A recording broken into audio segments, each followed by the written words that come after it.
शिवोहम शिवोहम शिवोहम। अध्यात्म विद्या, अध्यात्म उपनिषद, रैक्व राम संवाद। पूर्व प्रसंग में आप श्रवण कर रहे थे। श्रवण, मनन, निधिध्यासन और चौथा साधन समाधि। समाधि तक पहुंचने के लिए 3 साधनों से गुजरना होता है। समाधि भगवान का द्वार बन जाती है। पहला साधन है श्रवण, दूसरा साधन है मनन, तीसरा साधन है निधिध्यासन और चौथा साधन है भगवत दर्शन का समाधि।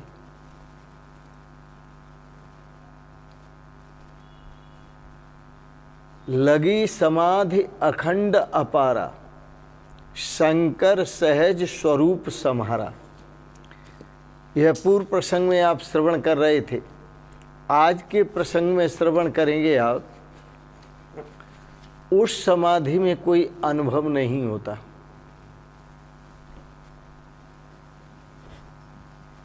उस समाधि में कोई अनुभव नहीं होता, क्योंकि वहाँ कोई दूसरा नहीं है जिसका हम अनुभव करें।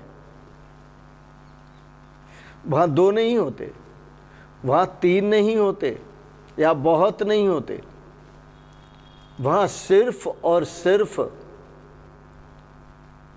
एकमेवा अद्वितीयम ब्रह्म, एक अद्वितीय परमात्मा ही होता है। इसलिए सतगुरुदेव भगवान श्री राम को कहते हैं, हे राम जी सुनो, वृत्यस्तु तदानीव अप्यज्ञातात्मगोचराः स्मरणाद अनुमीयन्ते व्युत्थितस्य समोत्थिता। गुरुदेव ने कहा, हे राम जी, इस समाधि के समय वृत्तियां होती ही नहीं हैं। वृत्तियां केवल आत्मस्वरूप विषय वाली हो जाती हैं। वृत्तियां केवल आत्मस्वरूप विषय वाली होती हैं, अर्थात उस समय वह वृत्तियां इस आत्म स्वरूप में, इस अविनाशी स्वरूप में, इस अद्वैत स्वरूप में लीन हो जाती हैं। वृत्तियां ही अनुभव करती हैं, पर वृत्तियां जब लीन हो जाती हैं तो वहाँ कोई अनुभव नहीं होता, क्योंकि अनुभव करने वाली वृत्तियां ही नहीं होती। इससे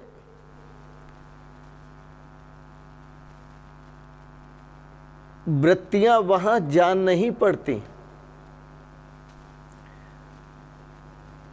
क्योंकि वो समाधि में डूबा हुआ व्यक्ति है, समाधि में मग्न है, समाधि में तल्लीन है। समाधि से उठे हुए साधक का जब उत्थान होता है तो उस समय ही वृत्तियों का भी उत्थान होता है, और वो वृत्तियां स्मरणाद अनुमीयन्ते, वो वृत्तियां स्मरण करके फिर बताती हैं कि समाधि की जो अवस्था थी वो कैसी थी, समाधि में क्या अनुभव हुआ। वो वृत्तियां बताती हैं समाधि में क्या स्थिति थी। स्मरणाद अनुमीयन्ते, जब डूबी हुई थी तब नहीं बता पा रही, तब कोई अनुभव नहीं था। जब बाहर आई तो स्मरण करके अनुभव किया। जैसे कोई दरिया की गहराई में उतर जाए और जब गहरे में चला जाता है और 3 मिनट के बाद बाहर आता है और उससे पहले जब वो गहरे में उतरा हुआ था तब बाहर खड़े हुए यात्री पूछे उनसे, भाई पूछें ये बताओ कितना गहरा है यहाँ पर, कितना गहरा है, तो वह कुछ उत्तर नहीं दे पाएगा। लेकिन जब वहाँ से बाहर आएगा तो वह पूरा बता देगा कि ये कितना गहरा है। इसको उसकी थाह अंत मिला या नहीं मिला, या कहीं बीच से लौट आया, या पूरे तल तक पहुंच गया। इसी प्रकार से समाधि में जो पहुंचा हुआ व्यक्ति होता है वो स्मरणाद अनुमीयन्ते, उस समय उसकी वृत्तियां नहीं होती, तल्लीन होती हैं आत्मस्वरूप में, और जब बाहर आता है तब वो वृत्तियां स्मरणाद अनुमीयन्ते, स्मरण करके बताती हैं क्या स्थिति थी, वहाँ क्या पोजीशन थी, वहाँ क्या अनुभव था। स्मरणाद, स्मरण से बताती हैं। तो हमने आपको बातें बताई 4 सूत्र। पहला सूत्र श्रवण, दूसरा मनन, और तीसरा निध्यासन, और चौथी समाधि। इसका परिणाम समझिए। समाधि में संसार का अंत होता है, समाधि में संसार का अंत होता है और परमात्मा का अनुभव होता है। समाधि में संसार का अंत होता है और परमात्मा का अनुभव शुरू होता है, इसलिए इसको समाधि कहा। तो स्मरणाद अनुमीयन्ते, देखिए यहाँ गुरुदेव भगवान ने साफ कहा, वृत्त्यस्तु तदानीम अप्यज्ञातात्मगोचराः स्मरणाद अनुमीयन्ते व्युत्थितस्य समोत्थिताः। जो समाधि से उठा हुआ साधक है वह उठने के बाद स्मरण करता है। अरे दूसरी बात छोड़ो, आप दरिया की नींद की बात सुनो। जब आप गहरी नींद में चले जाते हैं तो आपको क्या अनुभव होता है बताओ? कितने अनुभव होते हैं? कोई अनुभव नहीं होता। हम आपसे पूछें कि आप कैसे सोए, अरे साहब हम ऐसे सोए बिल्कुल बेखबर, कोई खबर न रही, बिल्कुल बेखबर। लेकिन स्मरणाद अनुमीयन्ते, ये भी तो एक खबर है कि कोई खबर नहीं रही। यह किसने बताई खबर? स्मरणाद, स्मरण से खबर आई। उस समय वृत्तियां जो गहराई में, गहरी नींद में जब सो जाते हैं तो वहां भी वृत्तियां नहीं होती। एक बात और बताऊं आपको, बड़ी कीमती है। समाधि में या आत्म स्वरूप में, परमात्मा स्वरूप में जब साधक लीन होता है, जब लीन होता है साधक, उस समय साधक की वृत्तियां ब्रह्माकार होती हैं कि वह परमात्माकार होती हैं, वह अंतर आत्माकार होती हैं। स्मरणाद अनुमीयन्ते, जब वो बाहर आता है तब वह बताता है।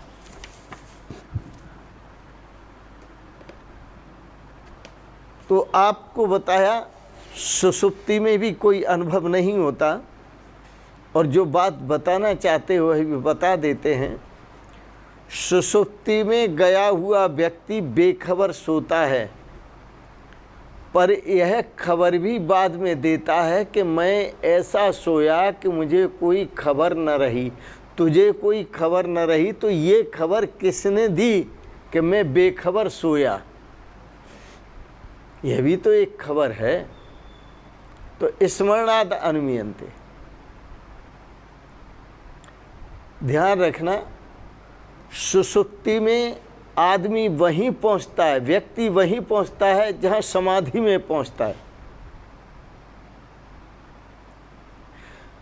पर सुषुप्ति में जहां पहुंचता है ऐसा कहना चाहिए, परमात्मा स्वरूप में लीन हो जाता है सुषुप्ति में, परंतु तब बेखबर होता है और समाधि में जाकर परमात्मा में लीन होता है तो बाखबर होता है।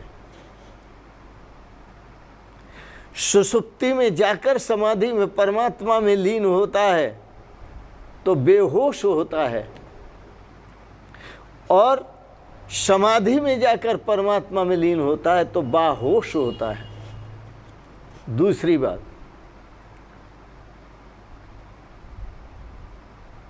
इतना कहना चाहिए कि सुषुप्ति में जब आत्म स्वरूप में वृत्तियां लीन होती हैं तो उस समय बेहोश होती हैं, और समाधि में जब वृत्तियां लीन होती हैं तो होश में होती हैं और लीन हो जाती हैं।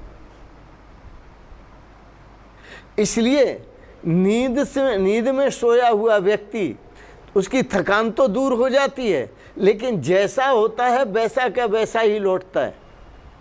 पर समाधि में गया हुआ व्यक्ति जैसा जाता है वैसा लौटता नहीं है, क्योंकि समाधि में जाने से पहले वो अपने को संसारी जीव समझ रहा था, और समाधि में अनुभव होने के बाद, समाधि में जाने के बाद जब लौट कर आया तब वो है अपने को परमात्मा स्वरूप समझने लगा। अहम ब्रह्मास्मि, मैं ब्रह्म हूँ। गुरु ने उपदेश दिया था कि तत्त्वमसि, वह परमात्मा तुम हो। समाधि में जाकर वह अनुभव लेकर लौटता है, सोहम अस्मि, वह परमात्मा मैं हूँ। बड़ा सुंदर है, ये गुरुदेव की कृपा है, क्योंकि समाधि में होश में जाता है, नींद में बेहोशी में जाता है। यह गुरुदेव की कृपा है। ये भजन जो बनाए हैं महापुरुषों ने ऐसे नहीं बनाए।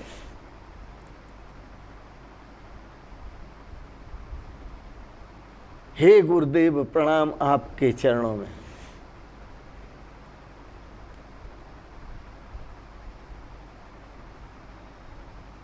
ये मंत्र लिखे ऐसे ही नहीं लिखे। अज्ञान तिमिरांधस्य ज्ञानांजन शलाकया चक्षुरुन्मीलितं येन तस्मै श्री गुरवे नमः। गुरु का अमृत, गुरु की कृपा, गुरु का बचना अमृत जब हमारे हृदय में उतरता है तो रोया रोया खिल जाता है और हम प्रसन्न हो जाते हैं, खुश हो जाते हैं, और कह उठते हैं, हरि को घट में पाया सतगुरु की दाया, प्रभु को घट में पाया सतगुरु की दाया। नर नारी सब कहें हरि व्यापक, नर नारी सब कहें हरि व्यापक, भूलन कोई मिटाया सतगुरु की दाया।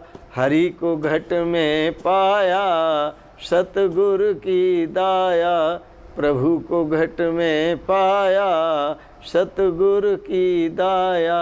बोल वृंदावन बिहारी लाल की जय। आज की प्रसंगत यहीं चर्चाओं को विराम देंगे। आपने बड़े प्रेम और श्रद्धा से अध्यात्म उपनिषद पर अध्यात्म ज्ञान श्रवण किया, इसके लिए बहुत बहुत अध्यात्म विद्या का श्रवण किया, अध्यात्म उपनिषद का श्रवण किया, रैकुराम संवाद श्रवण किया, इसके लिए बहुत बहुत अनुग्रहित हैं। आपको अच्छा लगा, आप इसे सब्सक्राइब करें, लाइक करें, शेयर करें, और अंत में मैं आप सभी को सादर प्रणाम करता हूँ। आप सभी के प्रति बहुत बहुत मंगलमयी शुभकामनाएं करता हूँ। ओम। आप सभी को बहुत बहुत प्रणाम, बहुत बहुत शुभकामनाएं, बहुत बहुत शुभकामनाएं, बहुत बहुत प्रणाम। शिवोहम शिवोहम शिवोहम। ओम।